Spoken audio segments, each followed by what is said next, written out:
Hello guys, welcome back to my channel. और आज है मेरे वेट लॉस जर्नी का डे 4 और आज मैं 12:30 बजे उठी थी क्योंकि ली थी मैंने ऑफिस से छुट्टी। और फटाफट से मैंने अपने लिए बना लिया फैट कटर ड्रिंक और इसमें आज मैंने 1 चम्मच हनी भी डाला था just for the taste. Around 30 minutes बाद मैंने खाए थे ओवरनाइट ओट्स और आज मैंने इसमें एक मैंगो भी ऐड किया था and it literally tested like heaven. और आपको भी ये ज़रूर ट्राई करना चाहिए। मैंने इस पर भी थोड़ा सा हनी ड्रिजल किया था।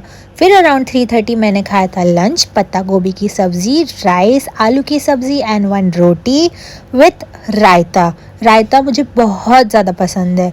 शाम को मैं चली गई थी वॉक पर। 40 to 50 मिनट्स वॉक करने के बाद मैं चली गई थी घर और मैंने खाया था boiled egg rice. I know मुझे पोर्शन कंट्रोल करने की बहुत ज़्यादा ज़रूरत है but I am working on it. और अगर आप अभी तक ये वीडियो देख रहे हो तो please like this video and subscribe to my channel. मिलते हैं कल के व्लॉग में। Bye bye.